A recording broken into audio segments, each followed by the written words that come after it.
What is up, everybody? I'm so excited to see y'all. We got 20. I'm looking at all the people. So in the backstage, we got Ashley, who not show her face, but I'm gonna show her face because I have the power. Hey, Ashley, say hello to everybody.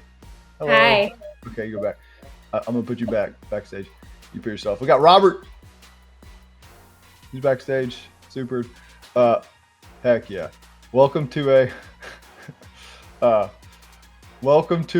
search. This one will be this one's a bit different because this one is, well, number one, we're going to change surges so that they're fun. Let me talk about that. Number one, this is not a webinar, this is a show. And so we got stuff in the middle of this. Today, the intent is we are talking a lot about why the heck we created process boards. And I promise we didn't create process boards because we just wanted to. There's a reason we did it. And there's a fundamental theory that then goes behind the practice, that then goes into execution of us executing it. So we'll go into that today. Before we get started, I do want to show you something. I'm gonna do this a few times. I want to do a poll right now, and the poll is: does anybody? You'll see what I'm talking about. Robert says I'm going to show a video, and you tell me. I'll have a poll right after this. So here we go. How do I make my face go? Here we go.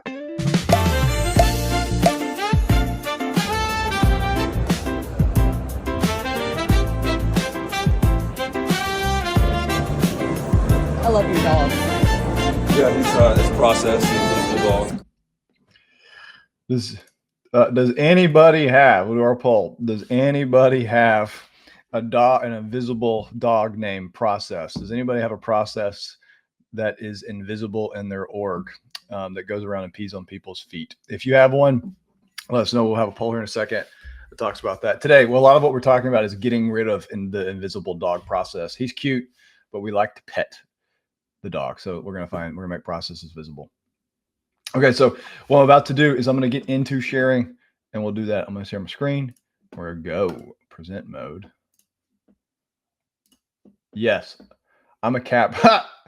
Okay, you can see it live. I'm a cat person. Nobody, who the heck doesn't have an invisible process name, dog name Process?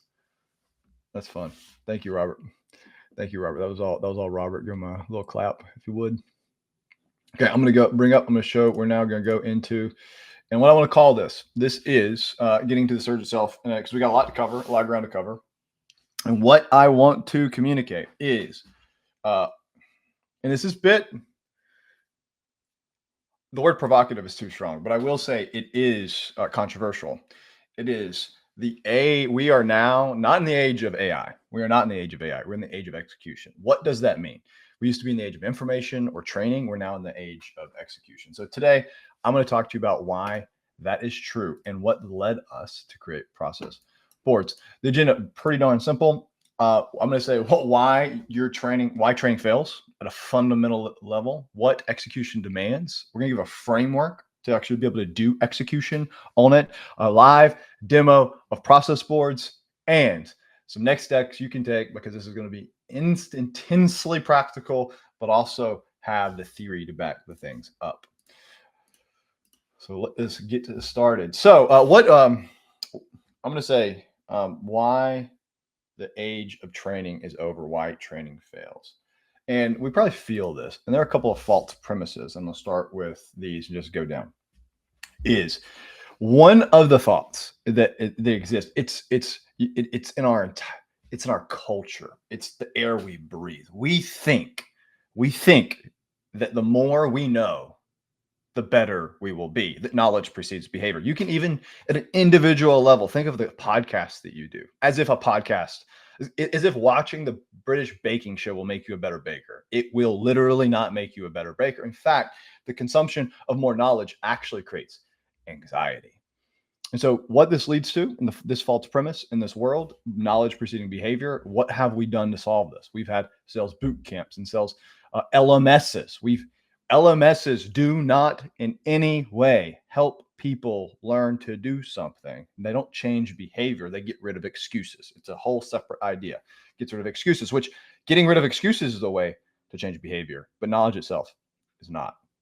Second, is in this world that we were in before, when we think about how to train, it is memory will equal mastery. That if you can recall faster, if you know the right thing and it's like something you can recall really fast, it will change your behavior. And so we have things like certifications and this reoccurring training and these verifications. This too is not true. Recall and the ability to recall information does not necessarily fix. You can know what to do. It doesn't mean you are doing it. You can even have intent. Memory does not equal mastery. They're two separate functions. One's itself. Number three, and some of this is documentation in some way will help adoption. And so you have what this leads to is a lot of wikis and binders and intranets. I just call them graveyards because, again, it's getting rid of excuses for people. And then last is that there's an idea that the better something's done, the better the training's done. Even what I'm doing right now, like this one-time intensity will equal lasting change. I have no false belief that anyone here is going to remember what I said in a day, or that my ability to communicate this is going to have a dramatic impact. It's going to take overtime in a lot of places for us to change behavior, I believe. Just period. So we do things like SKOs. We spend lots of money on sales coaching, and we have a hype, and you can create belief, but it doesn't translate into behavior. I mean, sometimes it does, but it doesn't for the large majority. So we have these false premises. What do these false premises create? So you take these. This is what we were doing. The consequences are, and I wish I could go a bit deeper in this, but you have consequences of these things. Is reps feel constantly confused and disengaged because they're just belittled with more and more and more knowledge. Managers feel like they have to babysit because the only way to get someone to do something is to do what? Constantly nag them to tell them what to do. It feels like burnout. You're not coaching, you're nagging. And enablement, the entire function of enablement is nothing more than a content factory without real impact. Now, you've probably been somewhere inside of this in some capacity, either a rep or as a manager or as an enablement. And what you heard is doing these functions allow you to get rid of excuses so you can hold people accountable. That changes behavior. But the acts of how we train today and the whole paradigm in which we use does not work. And I'm going to go even further because I think this is really important. I'm going to say this is not me making it up, right? This is not me just saying these things. This is science. The training that we have built for knowledge transfer is just fundamentally wrong against human nature. Adoption requires behavior change, not knowledge transfer. It's a totally different game to do behavior change because memory is not behavior. And I'm going to go over some principles. Again, we're going to get to some practical stuff. You have to know these principles or you will not think what I'm talking about is worth it. Human principles. I'm going to go over each one of these and it'll talk about why, how we're doing training is literally against. You're fighting what it is to be human. And what it means to be human is what will win in the future in this age of execution. So number one, you may have seen this before, the forgetting curve. I'm Ebbinghaus. Very, very simply, it is that it's why I know you won't remember anything I say right after this. It is you'll forget 70% of the new info within 24 hours, if not reinforced. That's why I'm going to give you very practical and very specific things to do after this. It must be reinforced. And even further than that, in 1 week, 95% of everything is lost. 95% of information. So what does this mean? Stop calling people lazy. They're just human. It's like you're not fighting laziness. You're not fighting someone. You're literally, when someone doesn't remember something and they're like, they Slack message you after you do a training right after that, it is just the natural decay of memory. And do you love training? Hey, well, let's say this ain't training, right? You love this? We all love this. Raise your hand. This ain't training. This is something else. You're not, just don't get angry when somebody sends a Slack message, literally 5 hours or the next day. It's human nature. And our jobs, we're changing behavior, is what? Our job is to actually reinforce right afterwards. Don't fight human nature, work with it. Expect someone to ask you the Slack message. Be excited about it. Don't get angry about it. So we'll talk about, again, we need better ways to do this. So if you're relying on memory, you're just losing. So stop doing it. Number two is BJ's fog memory behavior. I think this is really funny. I didn't get my picture up in time. I really want this picture right here to be a very a picture of someone in need. So this is a really good example. All of us, especially in the United States, if you're in the US and the Western world, have in this moment we live better. Like even the lowest, even some of the people in poverty, statistically live better than kings and queens did in different ages, right? Just from a comfort and accessibility standpoint. There are a lot of people in need in our world right now that have a whole lot less than me and you on this call. And we have the ability. I suspect a lot of us have even the motivation, but none of us have the prompt right now. And it's really important. This fact is without a prompt, humans will not do something. That's why you have to ask someone to give. That's why we have commercials about compassion and these other points to give. It's really hard to get someone to give, even if you know about hunger, even if you are motivated to help people and you would say, I'm against hunger, world hunger, and you have the ability to give, we still don't do it unless prompted. That's why you have salespeople for nonprofits. They must go out and prompt people in order to buy. It is basic humanity. So let's do it. We for the most part, training, we don't have the tools to even think about this to occur. And so if there's not a prompt in action and you're not giving them something to do, we can't expect people to do it, or you're working against humanity at the very least. Next one, cognitive load theory. That was really weird. Cognitive load theory. We're just not as smart as we think we are. You can only hold a couple unless you're Robert Jones. Robert Jones tested incredibly high for the ability to have short-term memory and be able to hold things at one time. For most people like me, I can have like one chunk of information at one time. So as soon as we have a CRM, and what do you see when someone sees a CRM? They see a bunch of fields. Immediate cognitive load. A CRM is nothing more than one big cognitive load issue. And that's why design matters. That's why, if you ever heard me, I said HubSpot's better design than Salesforce. That's why I like it. It's the fundamental reason I like it. Is because the design decreases cognitive load. And it's people, it's reps care. It's when someone's having cognitive load, I just don't know what to do. They're not saying because they don't care a lot. They're saying because they care too much. And if you're asking them to juggle 12 balls at once, they're going to drop 11. And salespeople always, because I love salespeople for this reason. They go to the place of least friction. And you know what the place of least friction often is? Not doing what you're asking, or just slacking you asking you for a favor.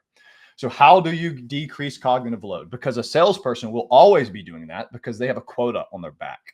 And so their cognitive load is just higher often. Okay, so complexity kills competence.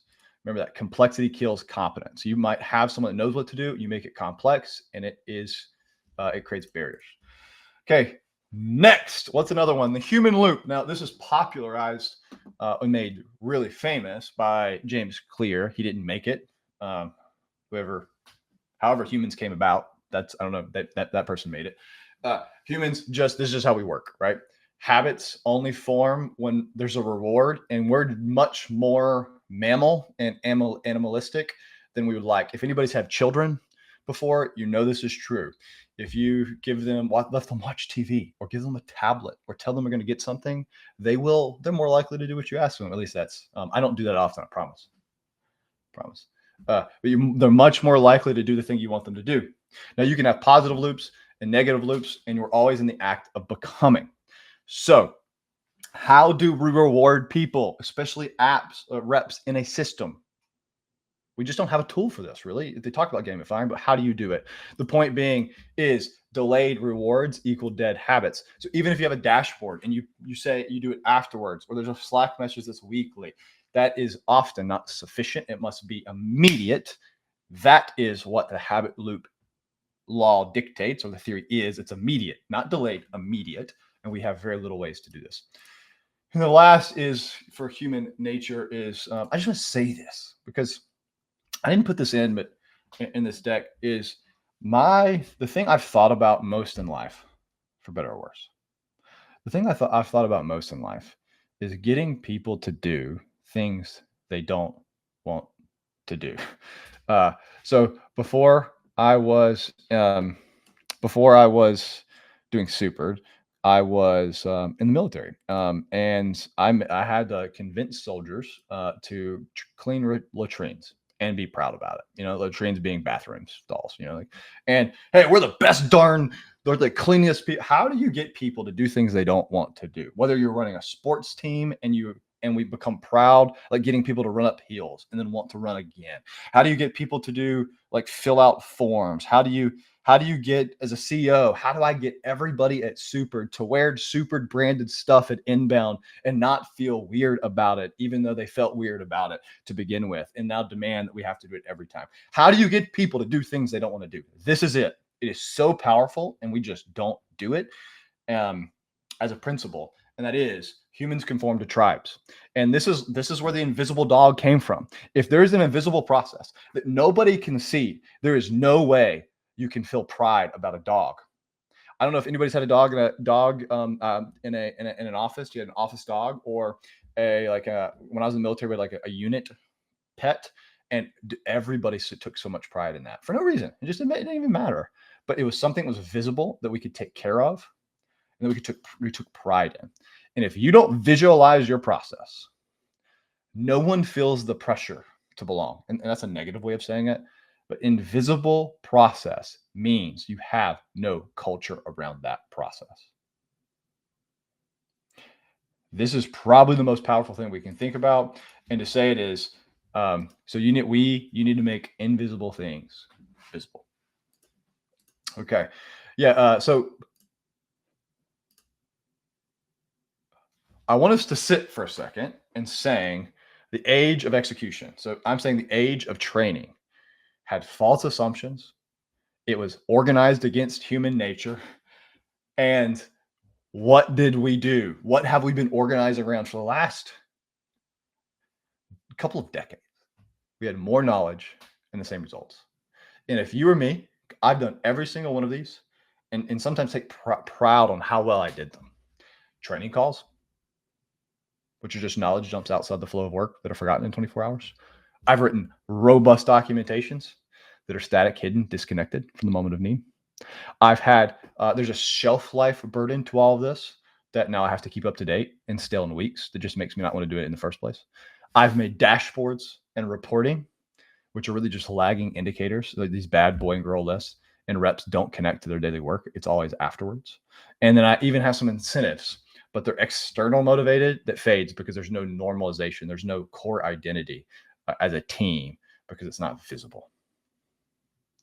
This is what we work with. This is unless someone else there doing something different, this is how everyone today fixes it. Matt, what about AI? I'm gonna put this. I just want to say I'm gonna make sure. I just realized I have a random balloon thing on my. That's odd. These tactics are built to decrease knowledge gaps. And the real problem, Robert, I did it. I said I would never use environmental design, but I did it. The real problem is environmental design gaps. Environment, he can't see it. Yeah, Phil, Robert, you can come on the screen. Feel free to come on the screen right now and tell everybody you're right. I'm right. Okay, there you go. Thank you, Robert. That was very helpful. Environmental design. We call it sales ergonomics, if you would, but it's like, how do we design something that makes people execute? Now we ask, but Matt, what about AI? I'm going to tell you right now, AI does not fix any of this and makes it only worse. And I'm going to go ahead and put up the last one here because I think it's helpful, is AI, the real impact of AI on any of this is it exposed none of it works. Why? Because we now can create more knowledge faster. Doesn't matter. We now can have instant recall. Doesn't matter. Like, AI undermines the very premise in which the old world was created. Now, we should be using AI, but not in any way to create documentation or to serve it faster, or like, this is not where it wins. AI completely demolishes the old world. And I think there will be a tick up in people using LMSs and, like, serving content in micro stuff. Like, that's not how people work. That's not behavioral design. So how do we actually use AI? So what I'm about to give you, what we're about to talk about, is the new world. and how and a framework that will allow you to execute that on a piece of software. This is why we built process boards, is to solve this problem. And I just don't know anything else that does today. Maybe I'm delirious, but so the bottleneck is no longer information. The bottleneck is execution. The bottleneck is, we used to live in the age of what? Information. We now live in the age of, I just don't think it's the age of AI. It's the age of execution. The human. And I'll put this is, I think I have it later. Oops, did I go too quick? I'll just do it here. So what are some, these are not false premises, these are real premises. I didn't change it. There's like some core premises here is output reveals adoption, and there must be a measurement. Everything must be in context, in flow. We must move from playbooks to playlist. You must give people simple buttons to push, and you must have it immediately distributed because change is constant. There can be no upkeep. There can be no shelf life. It just must be one thing.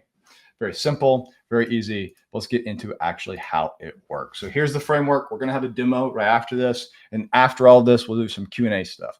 So what does this work? I call it the rewire. The rewire. Why? Because we must rewire our environment so that behaviors become the only behavior that's possible. It must be the easiest thing there. So number one, you must measure outputs. Result first. You must start with outcomes. I'll show you how to do that. We'll talk about this in a second. Number two, it must be embedded in the flow of work. This is embed. All things must be embedded. Number three, it's only written one time and it must be instantly distributed. So there's a software. These are criteria purchasings. Number one, inputs are less than outputs, and you engineer for form. So you'll see what I'm talking about here is after the actual cycle, then you do outputs. Everything must be real time and reward, and it must be visible, an evergreen and no shelf life. So let's go into what that actually means. So here's a very simple 3-step process in this. And it sounds so simple because it is. Kiss it, kiss it, kiss it. This is kissing. This is keep it simple, stupid. Everybody else makes it so complicated. I don't know why. Number one, you document expectations. Expectations, not the behaviors you want. I want every rep to check an activity field in 3 days. I want every person to I want the subscriber ID post close. What are the expectations that must be done? Write them down. Step 2, measure if they're happening. Step 3, this is where AI is integrated. I could create a giant service around this. You then decide, is this my human competitive edge that I will get really good at and train people in the moment, in the time, or do I have AI agents do that work for them? It's that simple. And you repeat. I won't call it a flywheel because apparently the flywheel doesn't exist, even though it does. Okay. I'm moving fast. Demo time. What I'm going to do, and I've shown this, is I'm going to show literally how we as a sales team at Super do this. And I'm going to start with showing our expectation document of what we built.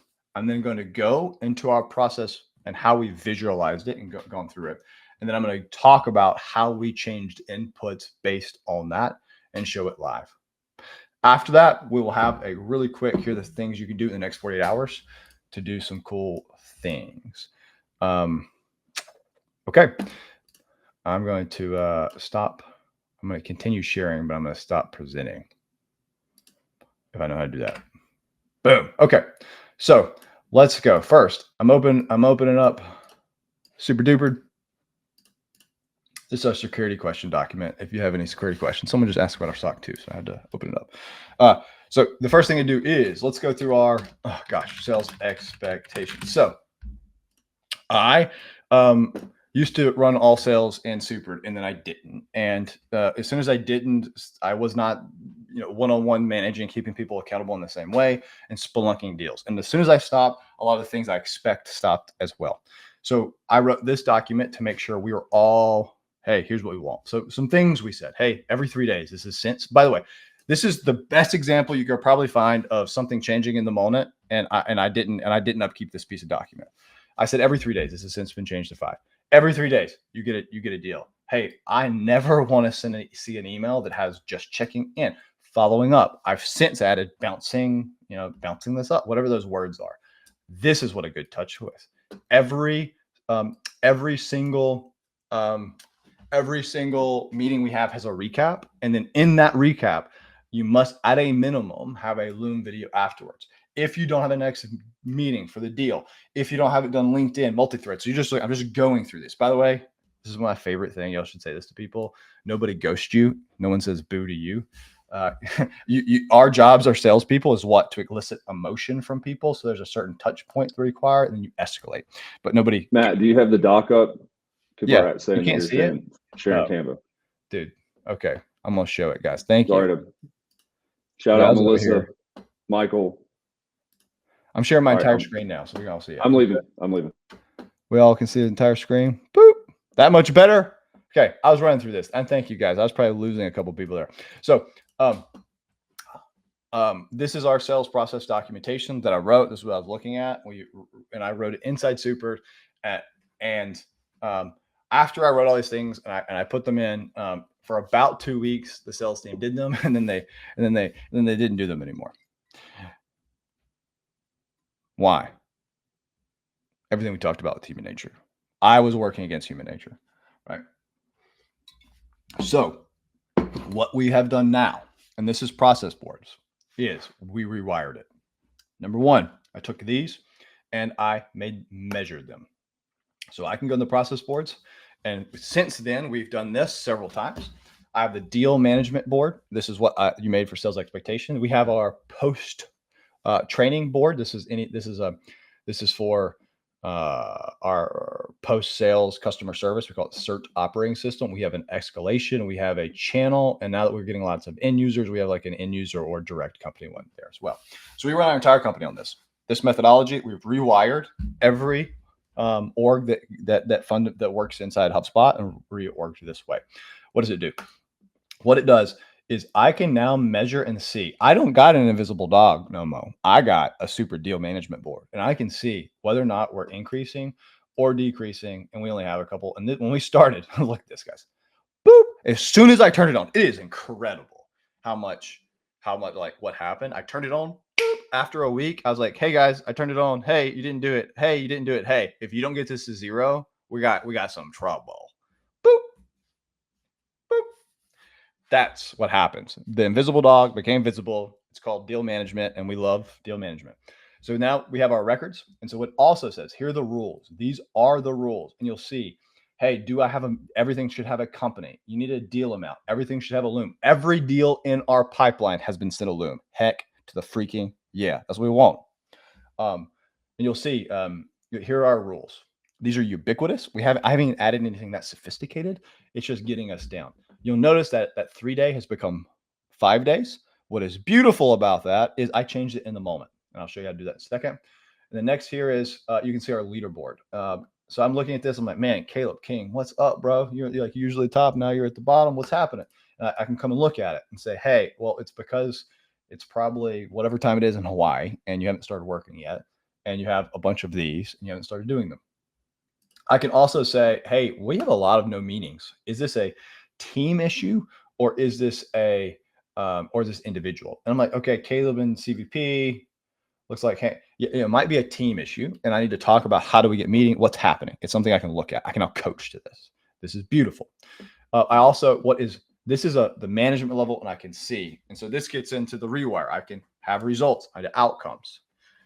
The rep, it's very simple for them. It's embedded in their flow of work. This is the E. We went from the R results, E embedded. So let's go over mine, for example. I can click my 2.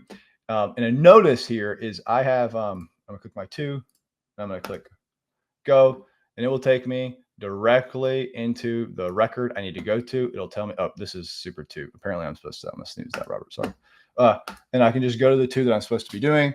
And I have my 2 records that I need to update, and it'll tell me exactly what to do and what is missing for it. That's awesome. Very simple. And so all the reps have to do is what? Do a playlist and get to 0. Okay. How do you build the rules and execute on them? Pretty darn simple. If I go to this activity 5 days, I'm going to click that. I'm going to go directly inside. And this is pretty robust. You can do them anywhere. You pick your primary object, and here's the logic. Very simple. This is pipeline. Isn't it open deal? Last activity date is 5 days. Simple. All in the same record, all in the same object. Very, very simple. We do have more complicated ones where you can do cross object. Let me show you one of those, and you'll see we have a bunch in here, or 79. I'm going to go to the next one just so you see it. Let's do no meeting. And I will. I do have a. You will be able to get the 11 most common sales, and I'll give you all of these rules, and you'll have them right after this, and it'll be a CTA you have that you get. So this logic, here's one: no matching meeting that has started in less than 1 day, or a contact that's associated to the deal that doesn't have a matching meeting that starts in 1 day that is open. So you can see you can do this cross object that allows you to look at a lot of things at once and send people to the right thing. Okay. I'm going to go back to the presentations, and I'm going to start it from this slide and do, okay. So what is the thing you can do in the next 48 hours? And I just recommend everybody do this at this point. Like, is this. Do an outcome audit. Define, like, just find one behavior. And when you do this, you're going to find 15 to 20. I mean, you do one process, one behavior that you just want everybody, you have people and you want to org to get done. Even if you're managing yourself, I use this to manage me. It's so useful. Do that and turn it into a rule and supered. Number 2, take a doc. If you don't want to do outcome audit, take one doc and embed it where you think people are going to see it, or turn it into an outcome document and just don't worry about it anymore. Number 3 is put it all, do a process board and put it on a scoreboard against just for yourself or against other people. This takes very little time. Y'all can get up and running in Supered and do this in minutes. I'm going to make it a little faster because we got something hot for you that we're going to give. And I don't know if we have it ready. Do we have our CTA? I'm going to put a little CTA in here. I'm going to see if it's here. No, wrong one. This one. Everybody, 11 most sales expectations. If you click that, you will get, this is literally what we're using internal. You're going to need to change some of the logic for getting the right pipelines. But besides that, it's ready to go inside of that. And I will click it so you'll see what it looks like. Oops. I will click it. So you'll see what it looks like. It is this package. It'll tell you what's in it. It includes the data. So just missing amount, missing task, missing contact, missing company. Then it has some very basic momentum ones that you can have and it will have for free. All you do is install rules inside and you're ready to go. So you'll be able to get started very quickly. And then you can from there be able to make more or less, or make it specific to your company. Okay. Next is I do have a little thing that I'm going to show. And it is, it's from Robert, and this is what it feels like to be a rep. This is what it feels like to be a rep with, I can't show that, be a rep with process boards. Conference season at Inbound. Man, nothing like that. Oop, take a left here. See, while everybody else is lost and they have their badges and their maps and they're scrambling around, I've got process boards with Supered. It's amazing. You know, sales used to feel like this, where you'd wander around aimlessly searching for documentation that may or may not exist, getting distracted. Oop, oh, they see me, they don't see me. Oop, hiding, oh, they got me. Yeah, sales is great. It's just crazy to me that process boards is like having a GPS. Take a right here, Rob, thank you. For your entire sales process. It really keeps the guesswork out. I know what to do now, what to do next. Brian! What's up, man? I like this. Yeah. Bridget came and found me and gave me one of these. He's a great guy. Lots of bracelets. Yep, take a right here, right? So I know what's expected of me. I think that's the beauty of it, being able to visualize expectations, as I said. And if you've never thought to yourself, self, I could really use there's Clippy. It's Clippy in a pink suit, but for your sales process and for your team. Craziest cool thing is there's no more random gotta sec slacks for my manager that are anxiety ridden because I get to stay on task, stay hydrated, shout out to that water bottle there, and it really helps me focus on what I'm good at. Not paying attention and not my memory, but my behavior, because I'm a damn good sales rep in an orange suit. As long as I have that little nudge, there he is, right on cue. Point me to the direction I need to go, pink suited one.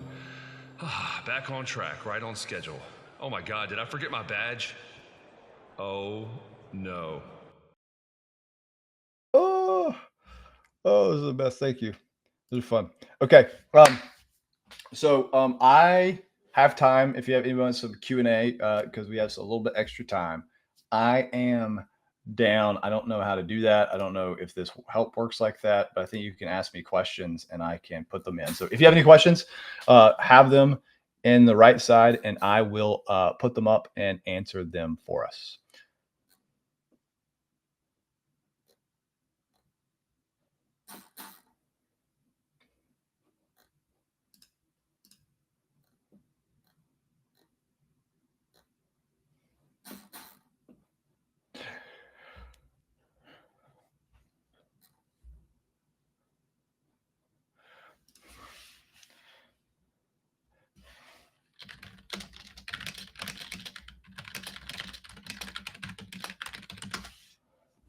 I've got a question. I got this. Boom. Here we go. Thank you, Lizzie. I got a question. Can you have different process boards for different teams? Lizzie. Yes. Yes, you can. I'm going to, I'll share my screen so that we can do that. Let's have my screen back. So here's an example. This is us inside of this. This right here is our sales team. And the way to think about that is your team is going to be operating a process often on a fundamental object. So our sales team is doing the deal management board on our deal record type. Our CS team, our success team, which we call CERT, is operating on the company record. And our channel team actually operates on the ticket record. So we have 3 different teams. There's actually more than that. We have 3 different teams all working with different boards. Really good question. Sick this morning, got up late. Will you send out a link? I want to, yes, Michael, I will. I asked myself this question so that I could prompt it. How can I learn to use process boards? Great question, Matt. That's a really good question. I'm going to change the CTA. We have you register process rule camps is we have every other week, and we're going to be making some more advanced ones. Is you can register for process rules and learn how to make advanced use case for a lot of different process rules directly there. Great question, Matt. Anybody talk to themselves okay, where can we get those hats? Great. That's a great question.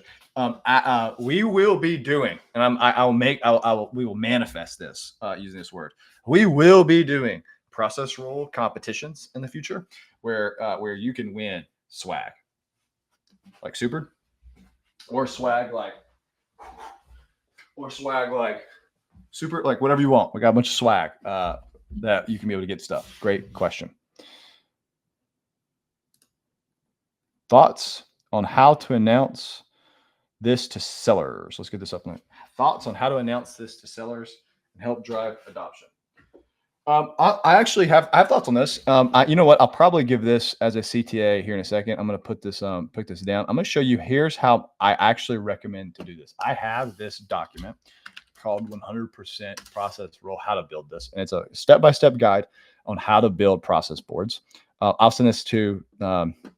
I'm going to send this. Can you turn this into a CTA to give to people? I'm going to send you a Slack message for it real quick.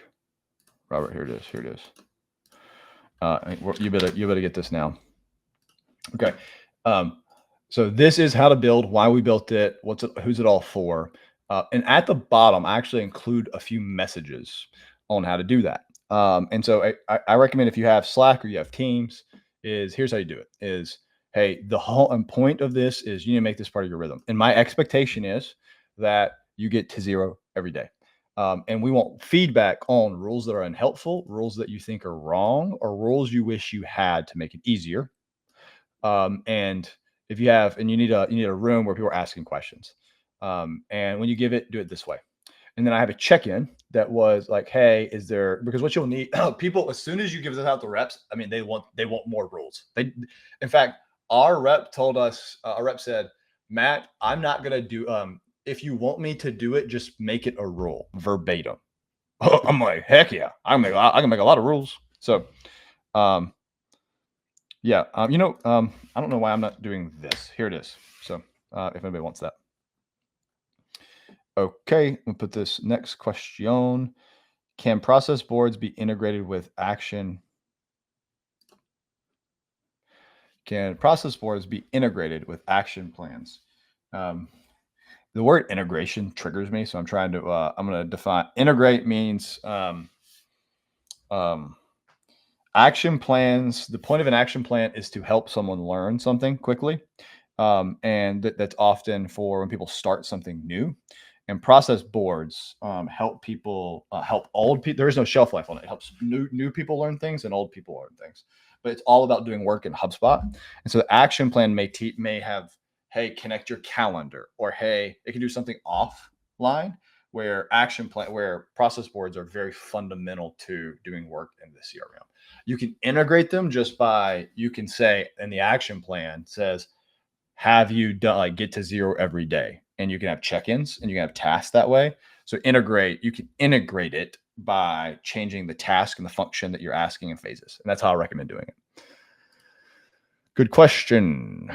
Amazing. Brett, any ideas on how to use this for nonprofits? Yeah, I used to do a lot of back in the day. I used to do a lot of nonprofit builds, and you have, and anybody that's using HubSpot, or anybody that is learning software, and we did a lot of what they call black. I can't remember the exact the NGO thing.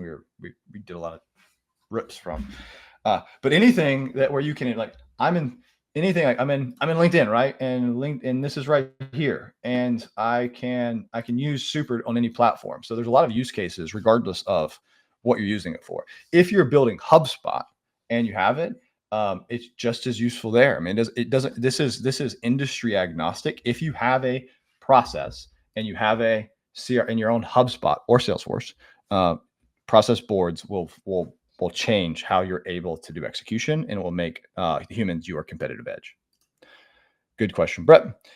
Training our international teams in HubSpot is underway. Weekly group trainings, no engagement. How do you introduce Super? I got asked today in my church, did I name Supered? Did I name it Super Red because I'm a redhead? And I'm like, dude, it's Supered.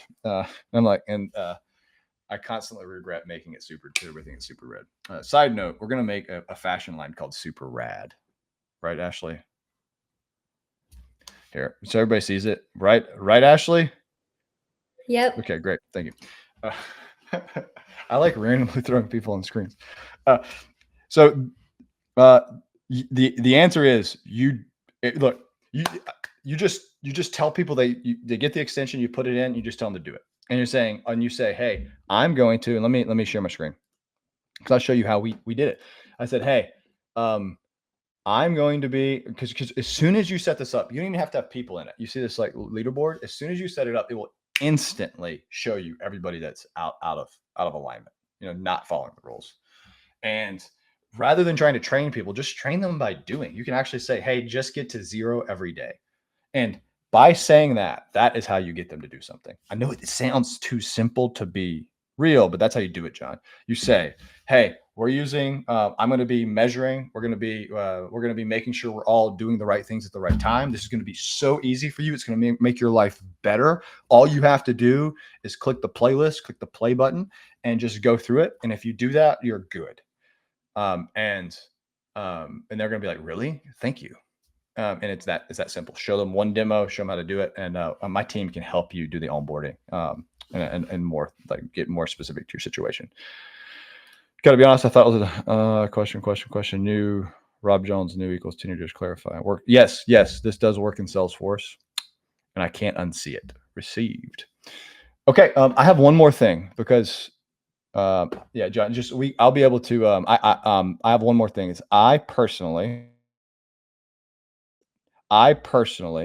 am going to be doing. I have 5 training sessions open, and for anybody on this call, and I'm about to give Ashley my link.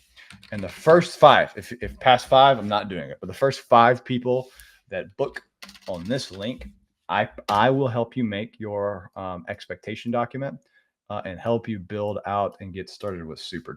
So I'm going to give Ashley the link, and then you can put it into the CTA to do it, Ashley, and I'll let you know when it's hit, when 5 people have booked. And let me get it in, everybody. Scheduling links. Just gotta get it running. What's the customer check-in? It's coming. It's coming. I got it. Okay, Ashley, here you go.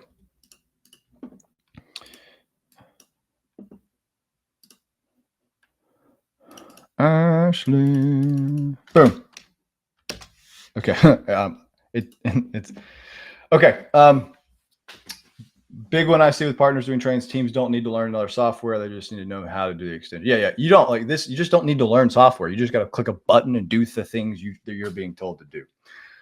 Okay. So I'll be taking 5 of those. There's no limit right now. So if you have booked and you're past that 5, I'll just cancel it. So sorry about that. If I win, will Hang be upset? I'm cheating on him with Matt. Hang don't care, because if I help you, he gets credit because we're on team quota. So he don't care about, he will endorse the cheating, Mike. Okay, I'm gonna do one thing. I really think this, and this is part of Supered. I'm gonna play one more video because I'm trying to just tell the value of process boards from different angles, and then we're gonna end. And it's this. It is process boards. Hang is on the top of the leaderboard, not Matt. That is true. This sales manager had. Oh, I did that too quick. This is how every sales manager feels. If you are a sales manager in the course, I've been talking to them. This is how they feel. Process boards helps you get promoted because people actually follow what you do, and you can coach instead of nag. You can coach instead of nag. So if you're a service partner and you're providing it, you can coach. And this is fundamental. So I'm gonna play it here in a. This sales manager had a problem. His reps weren't following the sales process, so he did what any good sales leader would do. He brought in the top sales rep and asked them to train the team. They did one-on-one trainings, group trainings, created a knowledge base, even a coaching course. At one point, they brought in an AI that would listen to calls and tell reps what to say. Nothing worked. Reps still didn't know what to do. He needed visibility. Was it a training issue? Was it a personal issue? The reps just wanted clarity, so he went to Supered and he found out the problem was his process was invisible. Supered took his expectations and turned them into a framework that reps could actually follow. It prioritized activities and helped them diagnose the health of their deals. Now he knows who is following the process and when to coach them, and he just got promoted. Do you want to know more? 100% that's real, and not just me making up a script and putting it into it. 100%. That's a real sales manager. It's a joke, guys. It's not real. Okay, Robert. For some reason, Robert is fully swagged out. I think he wants to say something as we end. Yeah, the Super Rad clothing line is coming to a clothing store, e-com retailer near you pretty soon. Woo, woo. Love it. Okay, everybody. Appreciate y'all. Thank you for coming in. We're going to try to keep these fun. We're going to try to keep them lively, try to keep them theoretical and practical, so you can leave as if you learned something and can do something directly afterwards. If you have any questions, let me know. Stay awesome. Keep doing it big and never, ever, ever stop believing. Adios, everybody. See y'all next time.